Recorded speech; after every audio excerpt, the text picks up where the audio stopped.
you have to just take.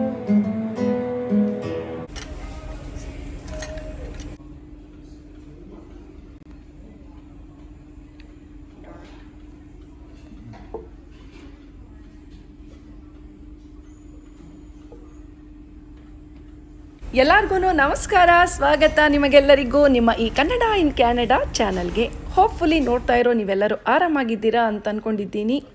Last ವೀಕೆಂಡಿನ ಒಂದು ಸಣ್ಣ clipping ನಿಮ್ಮ ಜೊತೆ ಶೇರ್ ಮಾಡ್ಕೊಳ್ತಾ ಇದ್ದೀನಿ. ಅಂದ ಹಾಗೆ ಬೆಳಗ್ಗೆ ನಾವು ಸ್ವಲ್ಪ ಬೇಗ A&Wಗೆ ಹೋದ್ವಿ ಬ್ರೇಕ್ಫಾಸ್ಟ್ ಮಾಡಲಿಕ್ಕೆ. ತುಂಬಾ ಚೆನ್ನಾಗಿರುತ್ತೆ ಇಲ್ಲಿಯ ಬ್ರೇಕ್ಫಾಸ್ಟ್, ತುಂಬ ಫ್ರೆಶ್ ಆಗಿರುತ್ತೆ. ಯೂಶ್ವಲಿ ನಾವು ಟಿಮ್ಮೀಸ್ ಇಲ್ದಿದ್ರೆ ಮೆಕ್ಡಾನಲ್ಡ್ಸ್ಗೆ ಹೋಗೋದಿದೆ, ಸ್ಟಾರ್ಬಕ್ಸಿಗೆಲ್ಲ. ಬಟ್ ಈಗ ನಮಗೆ ರೆಸ್ಟೋರೆಂಟ್ ಒಳಗೆ ಹೋಗಿ ತಿನ್ಲಿಕ್ಕೆ ಆಗ್ತದೆ, ಹಾಗಾಗಿ A&Wಗೆ ಹೋಗೋಣ ಅಂತ ಅಂದ್ಕೊಂಡು ಹೋದದ್ದು.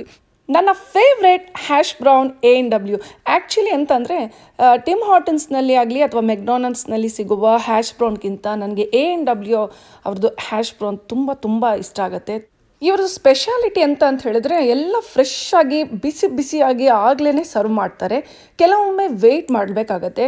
ಈಗ ನಾವು ಡ್ರೈ ಥ್ರೂ ಹೋದರೆ ಸ್ವಲ್ಪ ಕೆಲವೊಮ್ಮೆ ಅವರು ಹೊರಗಡೆಯಲ್ಲಿ ಪಾರ್ಕಿಂಗಲ್ಲಿ ವೆಯ್ಟ್ ಮಾಡಲಿಕ್ಕೆ ಹೇಳ್ತಾರೆ. ಇನ್ ಕೇಸ್ ನಾವೀಗ ಡೈನಿಂಗ್ ಒಳಗಡೆ ಹೋಗಿ ಬ್ರೇಕ್ಫಾಸ್ಟ್ ಮಾಡೋದಾದ್ರೆ ಏನು ಪ್ರಾಬ್ಲಮ್ ಇಲ್ಲ. ಬಟ್ ಈದರ್ ವೇ ಹೇಳೋದಾದರೆ ತುಂಬಾ ಫ್ರೆಶ್ ಆಗಿರುತ್ತೆ ಇವರ ಬ್ರೇಕ್ಫಾಸ್ಟ್ ಅಂತ ಹೇಳ್ಬೋದು. ಸೊ ಇನ್ ಕೇಸ್ ನಮಗೇನಾದರೂ ವೀಕೆಂಡ್ ನಾವು ಹೆಚ್ಚಾಗಿ ಬ್ರೇಕ್ಫಾಸ್ಟ್ ಹೊರಗೆ ಮಾಡೋದು, ಹಾಗಾಗಿ ಏನಾದರೂ ನಮಗೆ ಡೈನಿಂಗ್ ಒಳಗಡೆ ಕೂತ್ಕೊಂಡು ರೆಸ್ಟೋರೆಂಟಲ್ಲಿ ಬ್ರೇಕ್ಫಾಸ್ಟ್ ಮಾಡಬೇಕಂತಿದ್ರೆ ನಾವು ಹೆಚ್ಚಾಗಿ ಪ್ರಿಫರ್ ಮಾಡೋದು A&W. ಮತ್ತು ಇಲ್ಲದಿದ್ದರೆ ಡ್ರೈ ಥ್ರೂ ಹೀಗೆ ಹೋಗೋಣ ರಪ್ಪ ಅಲ್ಲಿಂದ ಬ್ರೇಕ್ಫಾಸ್ಟ್ ಮಾಡಿ ಬೇರೆ ಎಲ್ಲಿಯಾದರೂ ಲಾಂಗ್ ಡ್ರೈವ್ ಏನಾದರೂ ಹೋಗೋದಿದ್ರೆ ನಾವು ಟಿಮ್ಮೀಸ್ ಅಂದರೆ ಟಿಮ್ ಹಾರ್ಟನ್ಸ್ ಇಲ್ಲದಿದ್ದರೆ ಮೆಕ್ಡಾನಲ್ಡ್ಸ್ ಅಥವಾ ಸ್ಟಾರ್ಬಕ್ಸ್ ಹೀಗೆ ಡ್ರೈ ಥ್ರೂ ಅಲ್ಲಿ ಹೋಗ್ತೇವೆ. ಹಾಗೆಯೇ ಕೆಲವೊಮ್ಮೆ A&W ಸಹ ನಾವು ಡ್ರೈ ಥ್ರೂ ಬ್ರೇಕ್ಫಾಸ್ಟ್ ತಗೊಂಡು ಆರ್ಡ್ರೆಲ್ಲ ಡ್ರೈವ್ ಮಾಡ್ಕೊಂಡು ಲಾಂಗ್ ಡ್ರೈವ್ ಎಲ್ಲ ಹೋಗೋದು ಉಂಟು. ಇದು ನಮ್ಮ ಹೆಚ್ಚಾಗಿ ವೀಕೆಂಡ್ ಒಂದು ಪ್ಯಾಟರ್ನ್ ಅಂತ ಹೇಳ್ಬೋದು. ಸೊ ಇಲ್ಲಿಂದ ನಾವು ಬ್ರೇಕ್ಫಾಸ್ಟ್ ಮಾಡಿ ಮಗನಿಗೆ ತುಂಬ ಇಷ್ಟವಾಗಿರುವ ಒಂದು ಶಾಪಿಗೆ ಹೋದದ್ದು. ಎಂತ ಅಂತ ಹೇಳಿದ್ರೆ ತುಂಬ ದಿನದಿಂದ ಅವನು ಕ್ಲಾಸಿಕಲ್ ಗಿಟಾರ್ ಬೇಕು ಅಂತ ತುಂಬ ಆಸೆ ಪಡ್ತಾ ಇದ್ದ. ಅವನ ಹತ್ರ ಈಗ ಅಕೂಸ್ಟಿಕ್ ಗಿಟಾರ್, ಬೇಸ್ ಗಿಟಾರ್ ಮತ್ತು ಎಲೆಕ್ಟ್ರಿಕ್ ಗಿಟಾರ್ ಎಲ್ಲ ಉಂಟು. ಬಟ್ ಸಂಹಾವ್ ಅವನಿಗೆ ಎಂಥದೋ ಒಂದು ಪ್ರಾಕ್ಟೀಸ್ ಮಾಡುವಾಗ ಯಾವುದೋ ವಿಡಿಯೋ ನೋಡುವಾಗ ಅವನಿಗೊಂದು ಕ್ಲಾಸಿಕಲ್ ಗಿಟಾರ್ ಸಹ ಬೇಕು ಅಂತ ಮನಸ್ಸಿಗೆ ಹೋದದ್ದು. ಹಾಗಾಗಿ ನಾವು ಲಾಸ್ಟ್ ವೀಕೆಂಡ್ ಅವನ ಒಂದು ಫೇವರೆಟ್ ಮ್ಯೂಸಿಕಲ್ ಇನ್ಸ್ಟ್ರೂಮೆಂಟ್ ಇರುವ ಒಂದು ಚಂದದ ಶಾಪ್ ಇದು ಲಾಂಗ್ ಆ್ಯಂಡ್ ಮೆಕ್ವೇಡ್ ಅಂತ ಹೇಳಿಬಿಟ್ಟು ಇವರದ್ದು ಫ್ರಾಂಚೈಸಿ ಮಿಸೆಸಾಗ ಬ್ರಾಂಪ್ಟನ್ ಅಂತ ಹೇಳಿದ್ರೆ ಬ್ರೌಸ್ ಮಾಡಿದರೆ ಆನ್ಲೈನಲ್ಲಿ ಗೊತ್ತಾಗುತ್ತೆ, ಕೆಲವು ಕಡೆ ಎಲ್ಲ ಉಂಟು. ಸೊ ನಾವು ಹಾಗಾಗಿ ಒಂದು 2-3 ಕಡೆ ಹೋಗಿ ತಿರುಗಾಡಿ ನೋಡಿದ್ದು. ಅವನಿಗೆ ತುಂಬಾ ಇಷ್ಟ ಆಯಿತು. ಈ ಒಂದು ಶಾಪಿನ ಸಣ್ಣ ಕ್ಲಿಪ್ಪಿಂಗ್ ನಾನು ನಿಮ್ಮ ಜೊತೆ ಶೇರ್ ಮಾಡ್ಕೊಳ್ತಾ ಇದ್ದೇನೆ.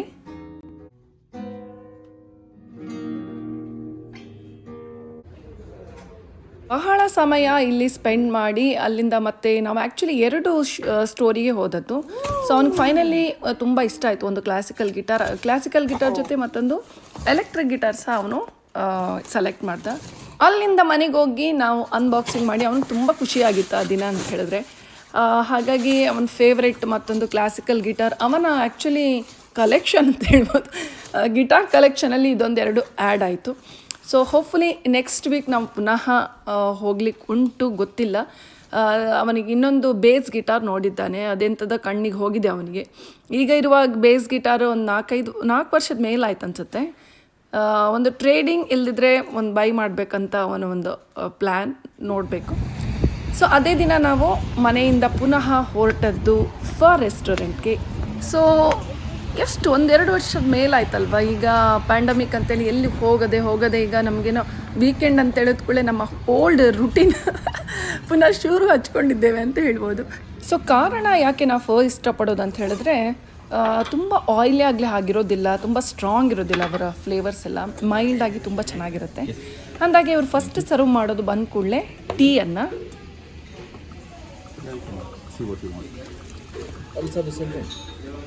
And then to grab the 105.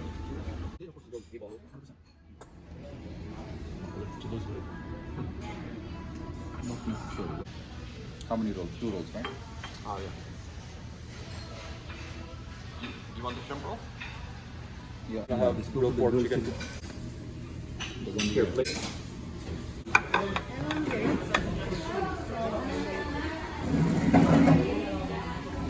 You can leave this. leave the one.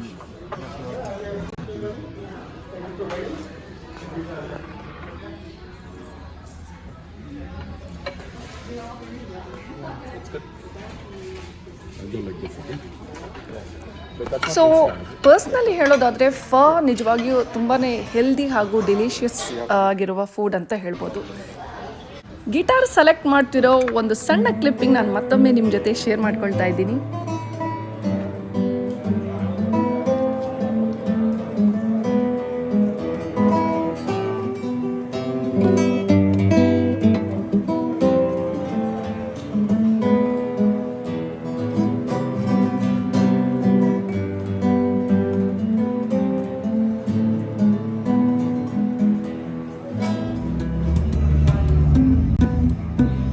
By ಮಾಡಿದ್ದು ಕ್ಲಾಸಿಕಲ್ ಗಿಟಾರ್ ಮತ್ತೊಂದು ಎಲೆಕ್ಟ್ರಿಕ್ ಗಿಟಾರ್, ಬಟ್ ಇವನು ಬೇಸ್ ಗಿಟಾರ್ ಅಲ್ಲಿ ಹೋಗಿದ ಕೂಡಲೇ ಅವ್ನು ತುಂಬ ಟೆಂಪ್ಟ್ ಆಗಿಬಿಡುತ್ತೆ. ಸೊ ಸುಮಾರು ಗಿಟಾರ್ ಅವನು ಅಲ್ಲಿ ಟ್ರೈ ಮಾಡ್ದ, ಅಂದರೆ ನೋಡ್ದ ಯಾವ್ದು ಅವನಿಗೆ ಕಂಫರ್ಟಬಲ್ ಆಗುತ್ತೆ ಅಂತೆಲ್ಲ ಹೇಳಿ. ಫೈನಲಿ ನಾನು ಮೊದಲೇ ಹೇಳಿದಾಗೆ ಅವನದೊಂದು ಕ್ಲಾಸಿಕಲ್ ಗಿಟಾರ್ ಮತ್ತು ಎಲೆಕ್ಟ್ರಿಕ್ ಗಿಟಾರ್ನ ನಾವು ಬೈ ಮಾಡಿದ್ವಿ. ಸೊ ಲಾಸ್ಟ್ ವೀಕೆಂಡ್ ನಮ್ಮ ವೀಕೆಂಡ್ ನಿಮ್ಮ ಜೊತೆ ಶೇರ್ ಮಾಡ್ಕೊಂಡಿರೋದು. ಮತ್ತೇನು ವಿಶೇಷ ಇಲ್ಲ, ಸಿಗೋಣ ಮತ್ತೊಂದು ಇಂಟ್ರೆಸ್ಟಿಂಗ್ ವ್ಲಾಗ್ ಅಥವಾ ಶಾರ್ಟ್ಸಲ್ಲಿ ಅಥವಾ ಲೈವಲ್ಲಿ ಸಹ ಬರ್ಬೋದು. ಅಲ್ಲಿ ತನಕ ದಯವಿಟ್ಟು ಹೋಗಿ ಬರುವಾಗ ಜಾಗ್ರತೆ ಮಾಡಿ. ಬಾಯ್ ಬಾಯ್ ಫ್ರಮ್ ಕನ್ನಡ ಇನ್ ಕ್ಯಾನಡಾ.